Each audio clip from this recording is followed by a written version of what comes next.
Disinformation, cyber war, fake news. Good old-fashioned psychological warfare, in other words. What are the modern conventions in this perpetual conflict for hearts and, more importantly, minds? The West used to be good at this, but now we seem to be on the defensive. Join me, Jan Darasz, for How We Got Here. Cyber warfare refers to the use of digital attacks by one nation to disrupt the vital computer systems of another, often targeting critical infrastructure such as power grids, financial institutions and communication networks. Unlike traditional warfare, cyber war can be conducted anonymously and from a distance, making it a potent tool for espionage and sabotage. Malicious activity in cyberspace is on the rise by both state and non-state actors and by outright criminals. Serious cybersecurity incidents are disturbingly common. From breaches of essential public services like healthcare, banking and telecommunications, to relentless illicit activity, including by criminal organizations and so-called cyber mercenaries. A US intelligence official has recently reported that Russia has produced more AI-generated content aimed at influencing the US presidential elections than any other foreign power. A member of the Office of the Director of National Intelligence, speaking on conditions of anonymity, disclosed that Moscow produced AI content aligned with the Kremlin's broader campaign to support Trump's candidacy while undermining Harris and the Democratic Party. The content includes conspiracy theories and narratives designed to sway public opinion. Although Russia has constantly denied interfering in the US elections, the official emphasized that the sophistication of Russia's influencing game surpasses that of other countries. In Poland, meanwhile, the country's cybersecurity department has reported that Russia was carrying out an information and psychological operation in Poland, exploiting the flood in the country's southwest to stir feelings of fear and helplessness among the population. During the first days of the flood, online disinformation from the Belarusian and Russian services increased by 300%. Internet accounts that were previously used at the beginning of the war in Ukraine when Russia attacked were reactivated. The Polish cybersecurity department has urged citizens not to buy into emotion-based statements and verify information sources. In particular, they emphasized the importance of remaining skeptical of content designed to provoke strong emotional reactions through images of suffering and destruction.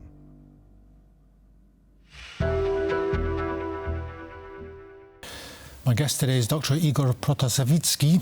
He is a cybersecurity expert at the WSB Merito University of Warsaw.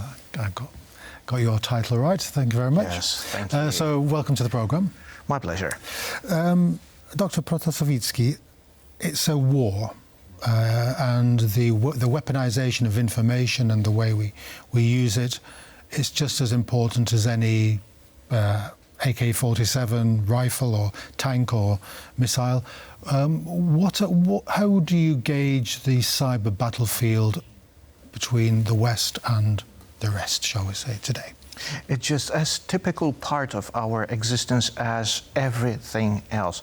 Cyber war is not different from the clash of two armies on a battlefield. Basically, we are using just different means and different methods. And what's the most important attack, the recent attack that's been happening to the West? We seem to be on the defensive. We seem to be complaining all the time about being under attack by Russian hackers, other hackers. What's been the chief onslaught that we know of, at least?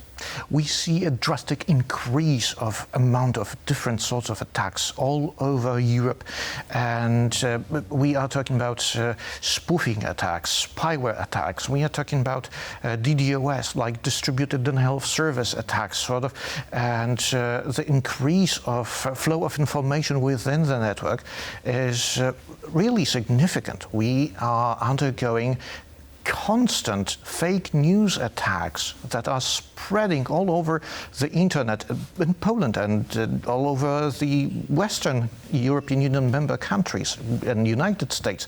So we have to be aware of it. It's not that, is it because we're uneducated in this matter? We seem to be treating our electorates like sheep that need to be protected, instead of an active citizenry that can withstand psychological operations which are as old as war itself. Yes, of course, and we have to educate people in order to make themselves well prepared to all sorts of attacks.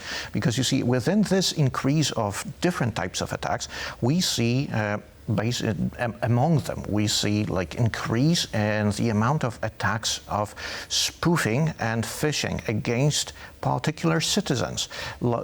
There's a couple of concrete examples. Yes, of course.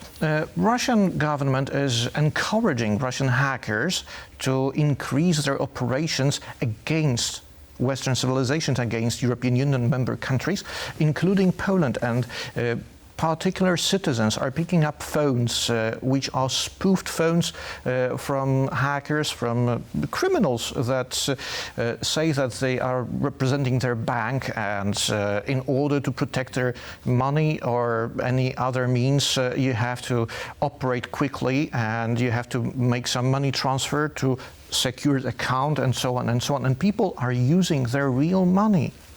Is this it's a very they hit you in the wallet. I mean, that's a very, very potent weapon. Are there any ethical? We're in a war, you say. Are there any ethical boundaries that the West shouldn't cross? I mean, my question to you would be, why don't we do the same? If this is a war, why can't we do the same to hostile states like Russia and Iran and individual hackers? It's a cat and mouse game. Why can't we just play it? Well, currently we are just undergoing the typical attacks that are quite easy to maintain and quite easy to push off. And if we try to hit back, if we involve specific means and methods designed to do any harm towards our enemies, we have to be ready for the same reaction from the opposite side, but involving the latest methods and the latest malicious software. Like, for example, Stuxnet was used against Iran little more than 10 years ago. It was a very modern, the latest achievement in malicious software method of creation. One part was totally unsuspicious, while the other, the harmful part, was encrypted and thus impossible to detect. Right now, we are dealing with, we may call it conventional attacks. If we push back and if we attack back, we have to be ready for Russia to involve the latest methods of attacks, including Stuxnet types of malicious software. Yes, you mentioned, as we were talking before we came on air, about the very concrete consequences of this program, yes. But the centrifuges all stopping, and yes. But you said then that the original programming, the original malicious programming, was originated either in the States or in Israel. So we can play that game as well. We can play that game, but you see, the problem with Stuxnet is it's impossible to detect it while it's moving. The proliferation is almost unstoppable. And within the malicious software programming, only the sky, the imagination is the limit. You can create software that will do any harm you desire, and using the latest methods and techniques, you can create it the way it will be impossible to detect it. You know, using today the latest methods of detection, we can estimate when the software that we are using on a daily basis was probably infected. And I have to emphasize the word probably, because That's the assumption we have to make. Yes, exactly. And previously, we've been just browsing through lines of code looking to the malicious lines. Now, since we don't know which is malicious because it's encoded, we are watching the processor's behavior, checking what sort of operations it makes and comparing it to the typical operations involved in the execution of the very software. And when some malicious operation is involved in the process, the software is marked as probably infected because we don't know it for sure. And that's why it's so scary.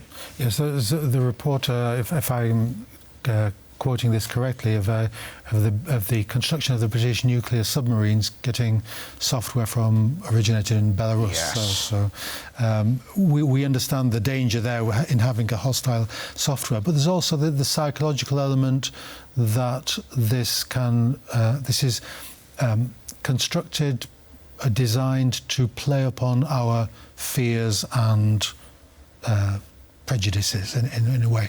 So politically, it's a very important weapon. How is that being used to guide, to cajole, to influence a Western, a pliant Western society, do you think? Well, as I said, it's just the same area of functionality as doing daily groceries, as going to school and so on. We exist in the information area that is spread within the cyber networks. So since we know that only imagination is a boundary of doing harm towards the society as a whole or the particular citizens, we have to take under consideration the latest sorts of attacks, like the Israel attack against Hamas with the pager devices. And Yes. So we have to take under consideration that in today's globalized world, any device may be a target of attack, and it can be used against us, not only as information or source of information, but also as a dangerous device. As a tool of war, are these cost-effective tools that a hostile power can employ? Unfortunately, yes. Using cyberware is one of the cheapest and one of the most available resources and areas to function, because before we turn into the information society, in order to steal something, you had to appear physically next to your victim or in your victim's house or somewhere at bank. Today, all you need is a typical computer, the basic knowledge about how internet works, the basic knowledge about how to research information on the internet, how to access dark web, and to get the detailed instructions on how to participate in attack or how to create your own attack. And that's unfortunately very simple. Do we have to, I mean, I'm certainly a bit of a technophobe here, so I probably can switch on my computer and that's it. But do we have to also watch out for the internal, the domestic threats against our electorate? We have this, we have a rhetoric at the moment, a narrative that it's all external threats and we must hold our fortress, but also we must be suspicious or skeptical of what our own government's applying. Well, I would say yes and no, because you see, internet as the creation, as the network, has no boundaries inside, because you can freely send all sorts of information from one part of the world to another. It can be stopped, of course, because the way the internet is built allows you to control the flow of information. You can switch off different terminals and put sending information towards a specific country on hold. Like you can disconnect specific region or specific country from the web. But on the other hand, we have access to many different sorts of internet on the air, the satellite network, cellular networks that go besides the borders and getting closer to the border, you can get access to different another countries' internet and so on. So since we can send all this information freely, we can send all the threats freely, and what would we be afraid, what should we be afraid from the perspective of our own government is different parts or different sorts of implying control over the citizens, because every time curtailment of civil liberties in order to protect ourselves. Yes, because within the internet, it's liberal, it's free, it's the space where you can do whatever you want, of course, within what the law tells you that you are allowed to do. And as strict the law you create, the smaller area to do this, whatever you want. So what's the current trend? My final question to you, Doctor, what's the current trend in our government's response? Not just Polish government, but European government in general. Is it a trend to clamp down on this free speech, the tip of the iceberg in the combat against cyber attacks, or is it just an impossible thing to do? It's exactly the tip of the iceberg. What's going on right now is we are implementing different laws about what can we say, what sort of information can we spread around the network, what sort of behavior is expected of the internet users, and what is not, what is banned, prohibited, or even prohibited by law and may end up in prison. So with this trend, we may expect that in the future the areas that will be excluded from our rights, from our freedom, will be enlarged. So today it's a specific method of addressing advertisements towards the youngest internet users. It's prohibited today, but we don't know what sort of prohibition will be introduced in the future. Yes, we're still saturated all the time with information and propaganda and stuff like that. Dr. Protasowicki, thank you very much for coming onto the programme. Great. My pleasure. So join us next time for How We Got Here. Keep watching TVP World.